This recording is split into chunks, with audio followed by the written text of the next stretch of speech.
Selamat datang di Stikes Adwisata Surabaya. Mari ikut saya ke Laboratorium Keperawatan Stikes Adwisata Surabaya yang ada di lantai 4.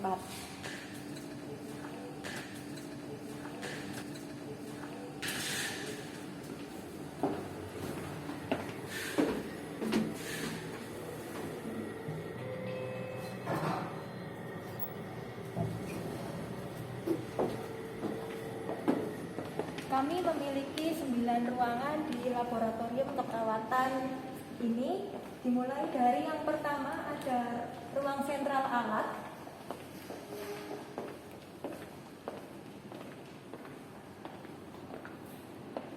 Ruang sentral alat. Di sini saya dibantu oleh rekan saya sebagai petugas laboran. Ruangan ini ada fasilitas semua alat-alat praktikum yang akan digunakan oleh mahasiswa, mulai dari praktek KMB, keperawatan dasar, hingga keperawatan jiwa. Semuanya sudah tersedia di sini, tersentralisasi di ruang alat. Selanjutnya, ruangan yang kedua ada ruang laboratorium keperawatan medikal bedah.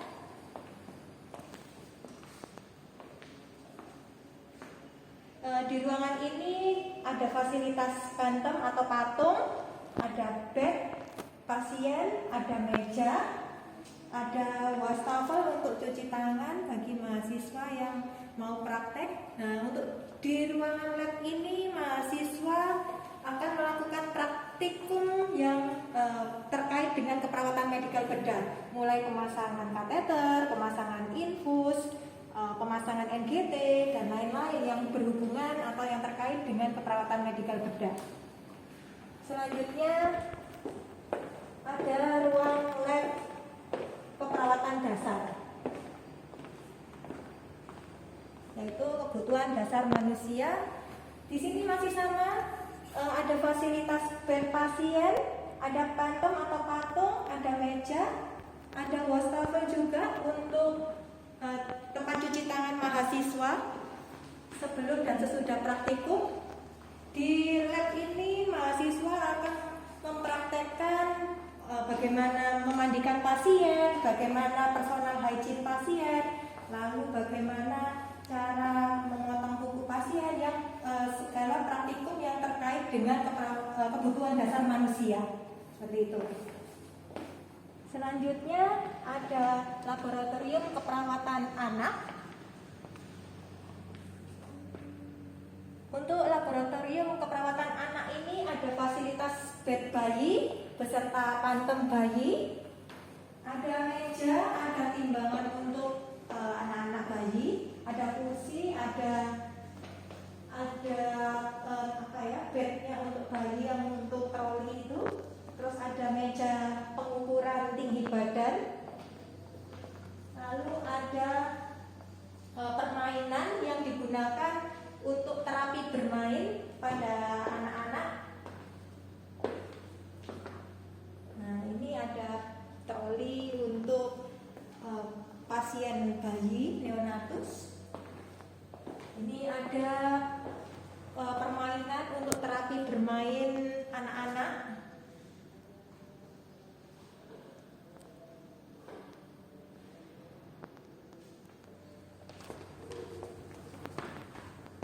Laboratorium keperawatan maternitas.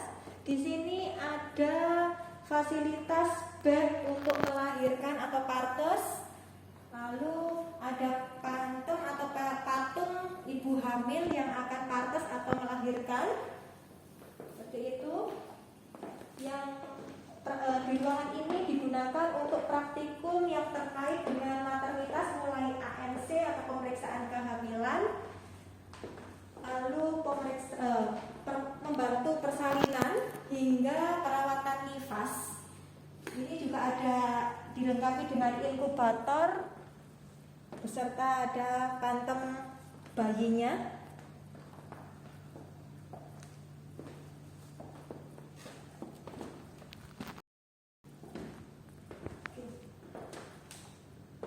Ini ada wastafel lagi, jadi setiap ruang lab dilengkapi dengan wastafel untuk mahasiswa cuci tangan sebelum dan sesudah praktek.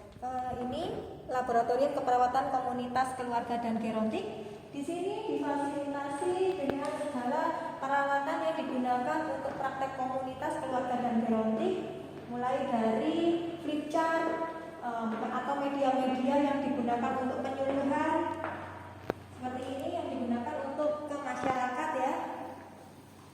Nah, jadi di sini untuk praktikum bagaimana teknik melakukan penyuluhan kepada masyarakat, nah, seperti itu.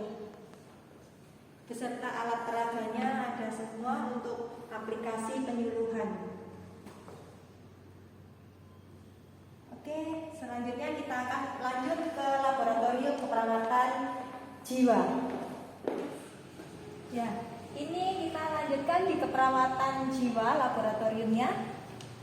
Di sini difasilitasi ada bed pasien karena kita juga merawat mempraktikkan bagaimana merawat pasien dengan gangguan jiwa ya. Di sini ada wastafel juga. Terus ruangan ini digunakan untuk praktikum yang terkait dengan keperawatan jiwa, bisa TAK atau terapi aktivitas ya. Terus juga terapi-terapi yang lain untuk yang berhubungan dengan keperawatan jiwa seperti itu. Selanjutnya kita ke keperawatan badar atau gawat darurat dan kritis. Ada di sebelah sini.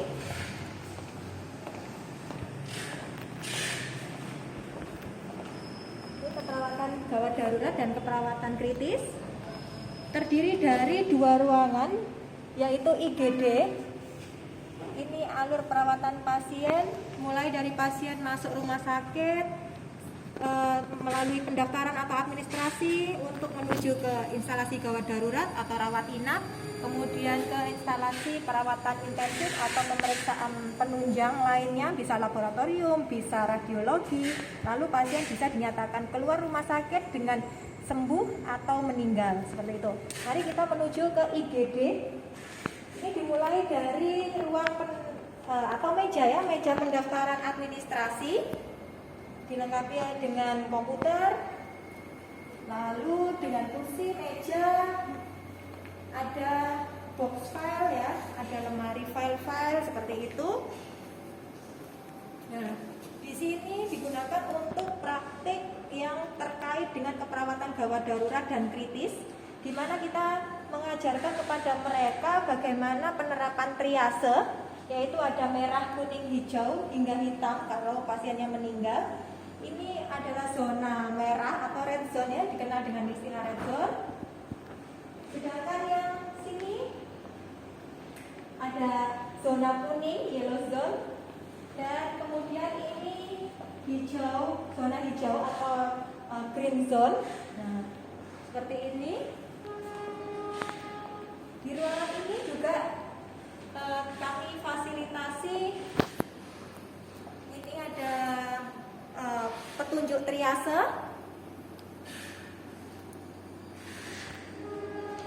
lalu ada berangkat dan kursi roda yang standby untuk menjemput pasien yang sewaktu-waktu datang ke IGD. Seperti itu. Ini ada ruang tunggu keluarga. Nah, selanjutnya kita langsung ke unit keperawatan kritis, yaitu ICU.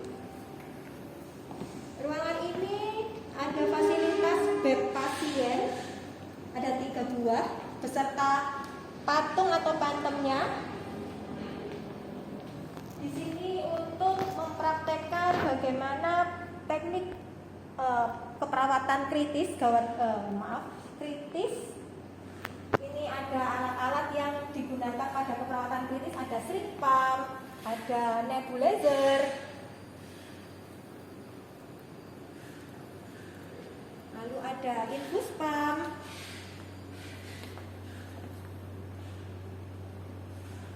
nah, kemudian ada ventilator,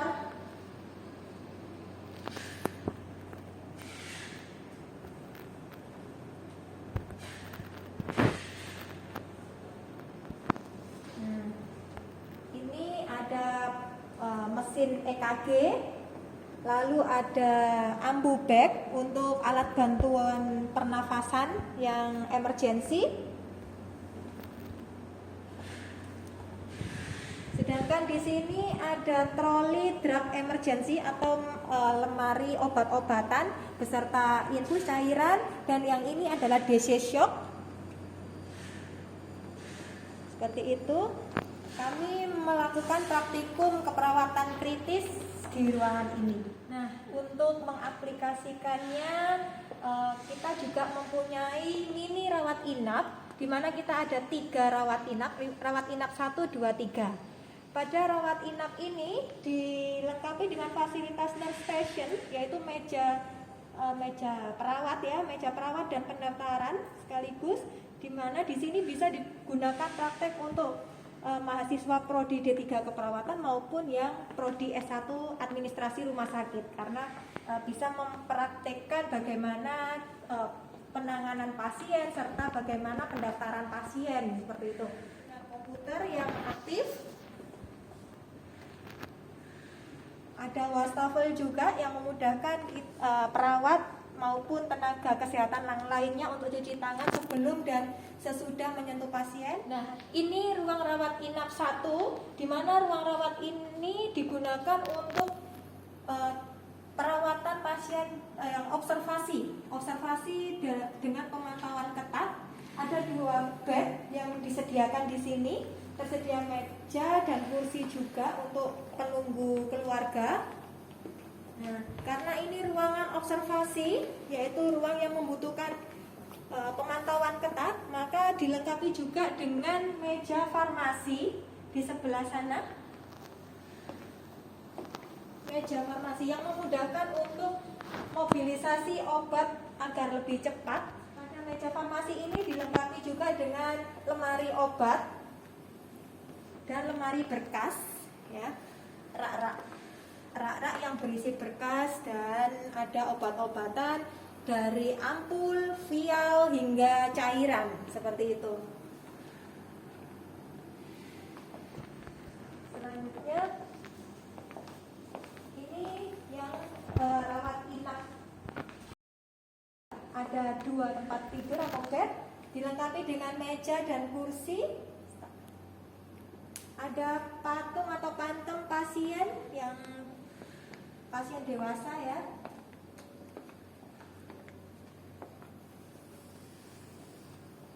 Oke. Di ruang rawat inap ini juga dilengkapi dengan berangkat serta kursi roda yang memudahkan perawat untuk memobilisasikan pasien yang baru datang ya.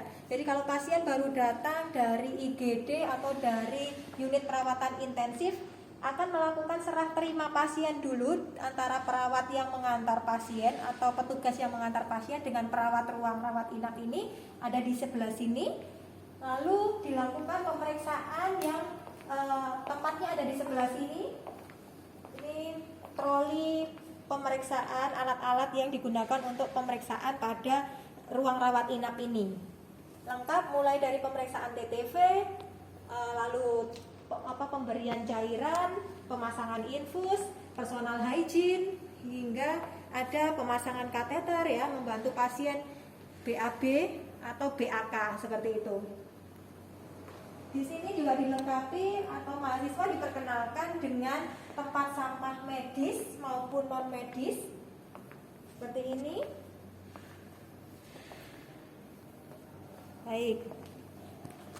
Nah, ini yang tadi saya sampaikan, mahasiswa juga diajarkan untuk ini fasilitas untuk membantu pasien BAB dan BAK ada di sebelah sini.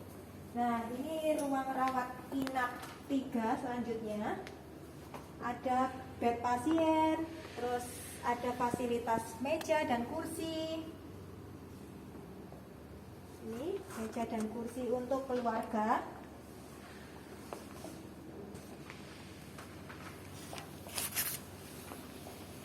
Nah, ini juga bed pasien dilengkapi dengan meja, kursi, dan wastafel untuk ruangan rawat inap yang ketiga ini.